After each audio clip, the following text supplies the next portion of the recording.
On a réussi à atteindre à peu près $100 000 de vente sur la première année. Et ce qui est très satisfaisant pour nous, c'est que ça a tellement convaincu ce client-ci qu'il a décidé effectivement de se lancer sur Amazon également au Canada. Et en presque 10 mois désormais, on a atteint à peu près 340 000 de ventes. Donc c'est un très très beau projet pour nous. Oui.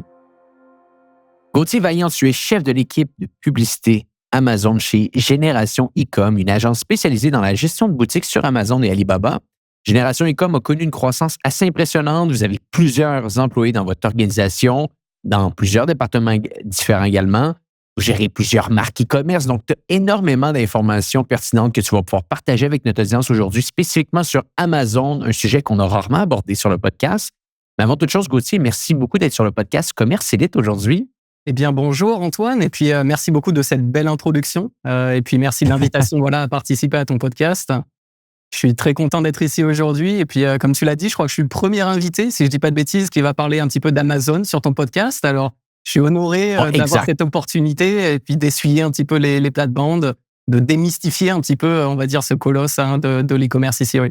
Effectivement. D'ailleurs, on en a parlé peut-être quelques fois sur le podcast, mais rarement en profondeur. Donc, on va peut-être essayer de décortiquer tout ça ensemble aujourd'hui. Si on avait à commencer et à simplement se poser la question, Gauthier, de quelles sont les tendances Amazon en 2024, par où commencerais-tu?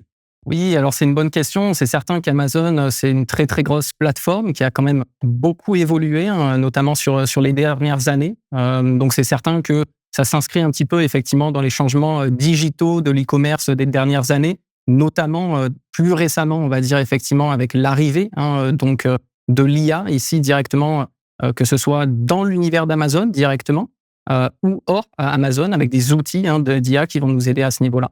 En termes de tendance globale, on va dire, sur le marché, il y a aussi une tendance effectivement à une compétition qui est accrue, à une profitabilité finalement qui est de plus en plus compliquée à atteindre, avec des coûts qui augmentent, l'inflation, la difficulté parfois effectivement d'augmenter nos propres prix, donc pour faire face à tout ça. Et puis l'introduction parfois de certaines taxes. Récemment, par exemple, on a eu la Digital Service Tax ici au Canada, qui vient agrémenter, entre guillemets, effectivement, toute la publicité qui est dispensée ici au Canada ou dans d'autres pays par des advertisers canadiens ici. Intéressant. Et peut-être juste pour bien situer également les gens qui nous écoutent, quel type de boutique en ligne, quel type d'organisation a tout à perdre de ne pas être sur Amazon en 2024? Parce que je pense que pour certaines entreprises, soyons honnêtes, Gauthier, ça peut être un endroit intéressant à ajouter dans nos lignes de commercialisation, dans nos lignes d'affaires. Et il y en a d'autres que ça va être indispensable, voire impensable même de ne pas y être. Quels seraient ces types d'entreprises? Parce qu'il y a peut-être des gens qui vont se reconnaître aujourd'hui en nous écoutant. Oui, bien sûr. Non, c'est une très bonne question, Antoine. Donc, merci de la poser déjà. Alors, je dirais qu'il y a effectivement différentes données qui vont nous permettre effectivement de considérer cette question ici. Déjà, il faut savoir que Amazon, c'est plus de 300 millions d'utilisateurs dans le monde. C'est à peu près 2 millions d'entreprises qui vendent sur Amazon. La très grande majorité des acheteurs en ligne ont déjà fait au moins un achat sur Amazon. Et puis, c'est presque un peu plus, il me semble, de 1 milliard de chiffre d'affaires pour Amazon qui est généré par jour. Donc, c'est certain que c'est une plateforme qui est très intéressante ici. Et en fait, on va le voir, c'est une plateforme qui est particulièrement présente aux États-Unis. Aux États-Unis, Amazon a à peu près 40% de part de marché sur l'e-commerce, ce qui est colossal. Pour comparaison, le deuxième plus gros site d'e-commerce aux États-Unis, c'est Walmart, qui est à peu près à 6,6%. Donc, c'est une différence qui est énorme ici. Sur les 330 millions d'Américains, on a à peu près 75% des acheteurs qui ont Amazon Prime. Donc, il y a un système on va dire de souscription, effectivement, notamment pour une livraison plus rapide avec des achats sur Amazon, mais qui donne aussi d'autres avantages. Donc, c'est vrai que rien qu'en termes d'opportunités, c'est certain qu'on parle d'un marché qui est très intéressant sur différentes marketplaces, mais spécialement ici aux États-Unis.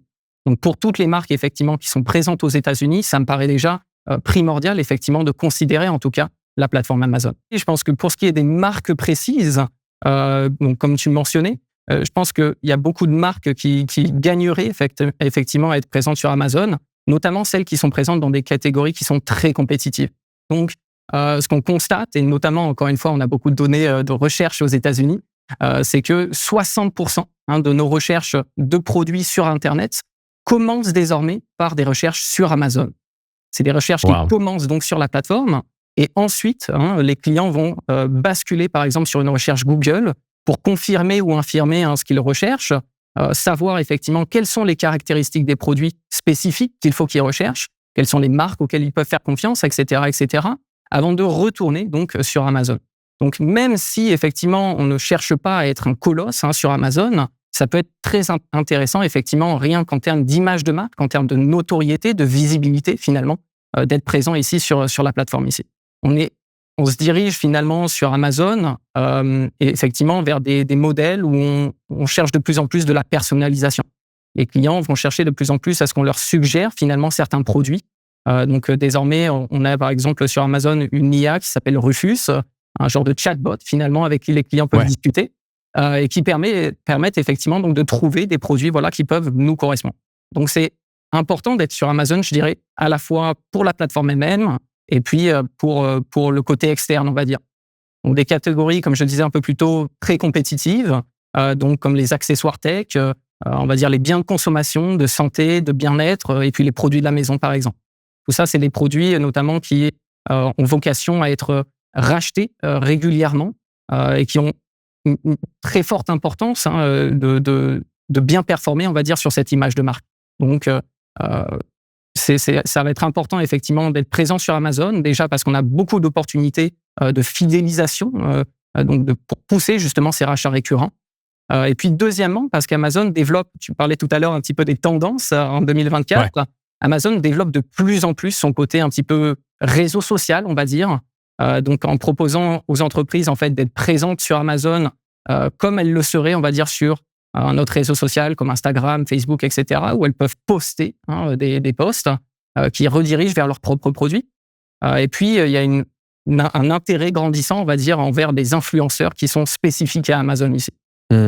Intéressant. Et juste pour qu'on soit capable de continuer un petit peu sur cette lignée, de dire quelles entreprises peuvent vraiment bénéficier de tout ça. Corrige-moi si je me trompe, mais je pense que chez Génération Ecom, vous travaillez beaucoup avec des organisations dans le domaine de la supplémentation et de l'alimentation. Est-ce que pour les gens qui nous écoutent et qui seraient dans cette catégorie-là et qui ne sont pas encore sur Amazon, ce serait peut-être le temps de se réveiller? Oui, exact, c'est un bon point. Alors, comme on le disait un peu plus tôt, effectivement, tous les produits à vocation de rachat et puis très compétitifs, comme c'est le cas pour les produits de nourriture, on va dire, et de suppléments, effectivement, c'est particulièrement le cas ici. C'est un modèle qui fonctionne très, très bien sur Amazon. Donc, je recommanderais vraiment d'y être présent et puis surtout d'y être présent, on va dire, le plus rapidement possible. Parce au plus tard on va rentrer, au plus ça va être difficile de venir se démarquer comparé à la compétition. Sur Amazon, un petit peu on va dire la colonne vertébrale d'Amazon, c'est son algorithme. Amazon, c'est un moteur de recherche finalement, un petit peu comme Google. Et donc, on veut apparaître dans les meilleurs résultats. Et pour apparaître dans les meilleurs résultats, eh bien, c'est de la compétition, c'est du classement. Et ça coûte des efforts, que ce soit publicitaire, organique, marketing globalement. Et donc, c'est certain qu'au plus tard on va s'introduire sur ce marché, au plus ça va être difficile et au plus ça va être coûteux pour nous. Voilà, donc chez Génération Ecom, nous, on propose vraiment une solution qui est clé en main. Et puis surtout, on a pour mission de démocratiser les places de marché, de les rendre accessibles à tout un chacun finalement, et notamment aux francophones, on va dire, du Québec et au-delà. Bien sûr. Et voilà, on est une agence qui est très flexible finalement. On adapte vraiment nos services aux besoins spécifiques du client. Donc certains de nos clients, par exemple, vont opter pour une prise en charge complète, d'autres uniquement une prise en charge de leur publicité, disons.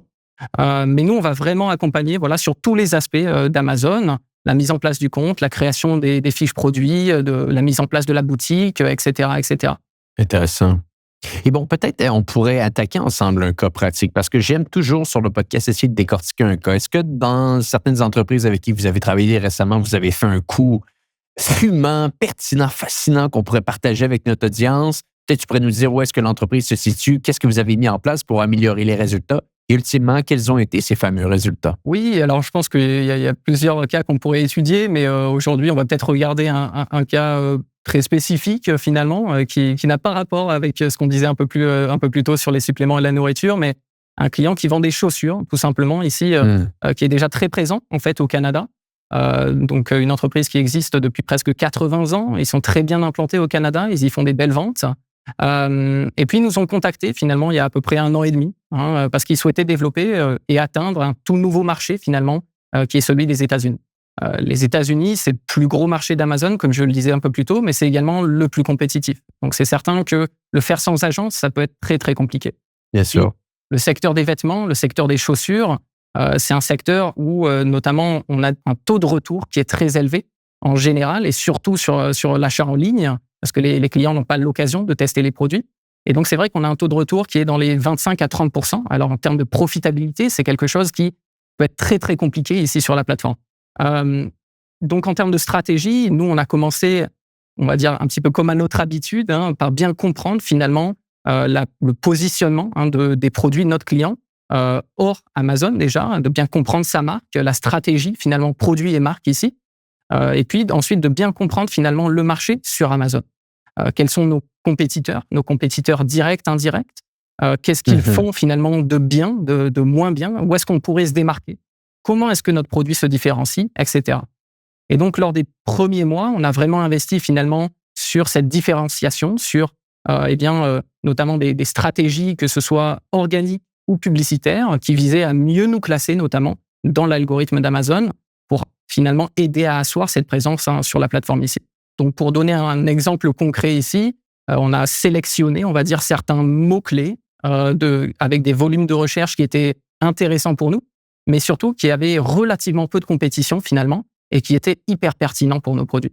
En mettant ce genre de Mhm. tactique en place, effectivement, on peut faire un lancement qui est non seulement pas très coûteux, et puis surtout qui nous permet d'abord de nous démarquer sur des niches un peu moins compétitives avant d'aller chercher finalement un départ de marché sur des segments qui le sont un peu plus. On a mis aussi en place finalement des tactiques visant à promouvoir, on va dire, le cross, l'upsell, notamment en proposant, on va dire, nos propres produits sur nos fiches produits, avec des tactiques publicitaires de remarketing et ainsi de suite. On va dire qu'en un sens, on a mis l'accent sur le côté visibilité et conversion, donc un peu plus le bas de l'entonnoir marketing ici. Voilà, on a fait beaucoup d'A/B tests, que ce soit sur notre fiche produit, sur notre boutique, sur la publicité, un suivi régulier finalement sur les tailles, sur l'inventaire.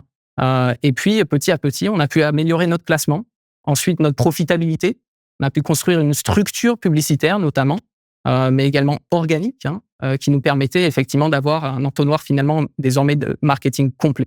En termes de résultats, du coup, on a réussi à atteindre à peu près 100 000 $ de vente sur la première année. Et cette année, on s'enligne pour à peu près 2 fois et demi ce montant-ci. Et puis en fait, ce qui est très peut-être satisfaisant pour nous, c'est que ça a tellement convaincu ce client-ci qu'il a décidé effectivement de se lancer sur Amazon également au Canada pour finalement Mhm. venir compléter un petit peu son réseau de vente et de distribution qui était déjà existant ici. Et en presque 10 mois, désormais, on a atteint à peu près 340 000 de ventes donc, au Canada ici. Donc, Wow. c'est un très, très beau projet pour nous. Oui. Intéressant. Donc, juste pour bien situer les gens qui nous écoutent aujourd'hui, est-ce que cette organisation-là, avant, ne vendait peut-être uniquement en succursale sur son site Internet? Est-ce qu'elle travaillait sur d'autres places de marché ou on commençait littéralement sur Amazon? Oui, bonne question. Alors, exactement comme tu l'as dit, en fait, ils étaient surtout donc sur leur propre site web et puis dans des réseaux de distribution, surtout, on va dire, brick and mortar, donc Ouais. des boutiques physiques et pas vraiment, effectivement, en ligne. Donc là, ça a été vraiment l'occasion de développer ça. Et puis, notamment avec Amazon, par exemple, au Canada, ça nous aide vraiment à atteindre d'autres parties du pays, notamment la partie peut-être un peu plus anglophone, qui peut être plus difficile pour des entreprises, par exemple, du Québec, à atteindre ici. Hmm. Intéressant. Bon, stratégie publicitaire. Tu nous as parlé un petit peu du cas pratique ici. Tu nous as parlé des recherches intentionnelles via des mots-clés. Est-ce qu'il y a d'autres stratégies incontournables qu'on doit mettre en place avec notre boutique Amazon en 2024? Oui, bonne question. Alors, comme je le disais un peu plus tôt, le plus important sur Amazon, la colonne vertébrale, c'est cet algorithme de classement. Ouais. L'algorithme de classement, ce qu'il faut bien comprendre, c'est que donc dans les résultats de recherche, c'est pareil sur Google un petit peu, on va rarement après la première page de résultats. Donc sur Amazon, c'est un petit peu la même chose. En fait, ce qu'on constate, c'est que pour la plupart des catégories, la plupart des types de produits, on a à peu près 70% des clics et des ventes qui s'opèrent dans les 10 premiers résultats de recherche.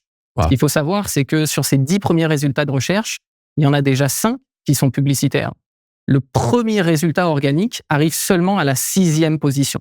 Donc, ça montre bien l'importance déjà, effectivement, de bien comprendre cet algorithme, premièrement, et puis deuxièmement, d'être présent de façon publicitaire et d'avoir les bonnes stratégies, finalement, surtout qui se font écho entre le côté publicitaire et le côté organique. On veut vraiment pousser certains mots-clés qu'on sait qui sont pertinents pour nous et qui vont nous aider ensuite côté organique également. Ensuite, je dirais qu'il y a peut-être 2 autres points également que je mettrais vraiment en avant ici. Le premier, ça va être au niveau des visuels, donc que ce soit sur notre fiche produit, notre boutique, nos publicités, donc des visuels d'images, de vidéos, etc., etc. Tout simplement parce que c'est quelque chose qui est le plus convaincant finalement pour le consommateur final. Finalement, on s'aperçoit que très peu de consommateurs vont réellement lire ce qui est marqué dans une fiche produit. Ils vont surtout regarder les images pour être convaincus. Et puis, désormais, on a l'arrivée, donc, comme on le mentionnait un peu plus tôt, de l'IA générative qui va nous aider à créer des images. Donc, pour se différencier, il faut toujours aller un peu plus loin, effectivement, dans cette qualité de création de contenu ici. Et puis, on va dire dans cet éco-marketing entre le côté publicitaire, le côté organique, et puis même le côté, on va dire, hors Amazon ici. Et puis, dernier point que je mettrai en avant ici, c'est vraiment la précision de notre targeting, de notre ciblage ici. Il faut vraiment aller proposer finalement les bons produits au bon moment, aux bons clients. Ce qu'on voyait beaucoup par le passé et ce qu'on voit toujours chez beaucoup des clients qui arrivent chez nous, c'est des campagnes qui sont très consolidées côté publicitaire. Sur Amazon, ça peut être difficile effectivement de gérer beaucoup de campagnes à la fois. Mais c'est en subdivisant, en structurant finalement nos campagnes publicitaires qu'on va réussir à avoir plus de granularité et donc plus de contrôle à la fois sur nos résultats, sur notre compréhension de ce qui se passe et puis sur effectivement nos résultats de vente, nos taux de conversion, notre ROAS et ainsi de suite. Intéressant. Et peut-être, tu as parlé d'IA. À quel point les changements, l'intégration de l'IA a changé votre manière de fonctionner également chez Génération E-com avec vos clients? Est-ce que ça a révolutionné tout ce que vous faites ou peut-être pas encore totalement? Oui. Alors, je ne parlerai pas de révolution encore pour l'instant, mais c'est certain que c'est un gros changement qui est en cours, à la fois à l'interne pour nous, à la fois à l'interne pour Amazon, à l'externe sur d'autres outils. Donc, il y a beaucoup de choses effectivement qui changent en ce moment. Donc, c'est quelque chose qu'on suit de très près ici. Nous, à l'interne, on utilise déjà actuellement plusieurs outils d'IA qui nous aident effectivement actuellement. D'abord, un outil, on va dire, d'analyse de fiches produits notamment, que ce soit les nôtres ou celles des compétiteurs, pour bien comprendre finalement qu'est-ce qui fonctionne bien, qu'est-ce qui ne fonctionne pas, et puis qui va analyser par exemple les avis clients qui sont présents sur notre listing ou sur ceux des compétiteurs. Donc pour bien comprendre finalement qu'est-ce qui intéresse les clients, qu'est-ce qui ne fonctionne pas chez les produits de nos compétiteurs finalement, qu'est-ce qu'on devrait nous mettre en avant sur nos produits. Ensuite, on a effectivement une IA côté donc optimisation de nos campagnes publicitaires. Alors, je précise que pour l'instant, c'est pas parfait, malheureusement, donc c'est à prendre un petit peu avec des pincettes, mais ça peut donner effectivement des belles pistes d'amélioration dans certains cas particuliers. Et puis dernièrement, donc au niveau du contenu, on le mentionnait juste avant, mais donc on utilise des IA génératives qui vont nous aider à créer du contenu pour des clients, par exemple, qui n'ont pas de contenu à l'interne, qui n'ont pas les capacités de créer des photos qualitatives, par exemple. Et puis, très récemment, par exemple, on a donc le mois dernier, littéralement, Amazon qui a annoncé l'arrivée de leur AI Creative Studio and Audio Generator, qui permet finalement de créer désormais même des vidéos, donc en plus de leur outil de génération de visuels, d'images qui existait déjà. Donc c'est certain que c'est un milieu qui est en pleine expansion, en pleine évolution, et nous, on développe notre expertise sur ces outils qu'on a donc à l'externe pour l'instant, et puis certains qui commencent à se développer même à l'interne d'Amazon. Et donc, effectivement, ça sera une question de voir à quel point ça se développe chez Amazon, à quelle vitesse, pour pouvoir effectivement combiner un petit peu tous nos efforts ici. Intéressant. Peut-être pour terminer, Gauthier, qu'est-ce qu'on attend pour la suite? Qu'est-ce que tu vois dans l'horizon d'Amazon pour les 12-24 prochains mois? Oui, bonne question. Alors, c'est certain qu'Amazon se dirige de plus en plus, comme je le disais un peu plus tôt, vers une plateforme qui est full funnel. Donc un entonnoir marketing qui est complet ici. Donc que ce soit effectivement avec le côté visibilité, créateur, etc. Donc c'est certain que pour nous, on se développe vers un côté de plus en plus stratégique, de moins en moins un accompagnement, on va dire, opérationnel de nos clients ici. Donc on développe par exemple à l'interne notre département, comme je le disais, un peu plus de contenu et puis les collaborations entre les différents départements. Parce que de plus en plus, il va être clé justement de pouvoir être présent sur les différents pans d'Amazon et d'une façon qui est coordonnée, qui fait sens au niveau de effectivement des données concrètement, de nos résultats sur les données effectivement. Intéressant. C'est certain qu'Amazon a démocratisé, on va dire, l'accès à certains outils. Donc, il y a de plus en plus d'outils qui sont accessibles, qui nous permettent notamment effectivement d'aller chercher plus en détail qu'est-ce qui se passe dans notre compte et notamment même hors Amazon. Désormais, on peut lier pour tous les publicitaires présents sur Amazon, on peut lier nos données même externes à Amazon à celles d'Amazon pour faire un suivi, par exemple, du parcours client qui est hors Amazon jusqu'à Amazon, savoir exactement quels sont les différents touch points, les points de contact qu'on a avec nos clients, et puis qu'est-ce qui fait convertir. Quel type de parcours client, par exemple, fonctionne ou ne fonctionne pas. Donc ça, c'est certain que dans les 12 à 24 prochains mois, ça va être quelque chose qui va être absolument critique, effectivement, de développer, effectivement, pour toutes les entreprises qui veulent se lancer ici sur Amazon. Fantastique. Et pour en savoir un petit peu plus sur vos services, si on veut travailler avec vous, qu'on est une entreprise dans le volet alimentaire, meilleur endroit pour vous rejoindre. Oui, alors vous pouvez nous rejoindre effectivement directement sur notre site web, Génération Ecom, ou effectivement par LinkedIn, que ce soit par notre CEO, Eric Paul, ou mon LinkedIn à moi. Je pense qu'on aura l'occasion effectivement de lier certaines choses. Ou directement par email, par exemple à gauthier@generationecom.com. Fantastique. On mettra des liens dans les notes de l'épisode. Gauthier, ça a été vraiment un masterclass que tu nous as donné aujourd'hui. Merci beaucoup. Ça nous donne plus de contexte sur comment Amazon fonctionne en 2024, comment il peut aider notre boutique en ligne. On parle à des directeurs marketing, des propriétaires de boutiques en ligne sur le podcast, donc c'est excessivement pertinent d'avoir tes conseils. Je te remercie beaucoup. Et pour les gens qui nous écoutent, eh bien, on se dit à bientôt pour un prochain épisode du podcast Commerce Élite.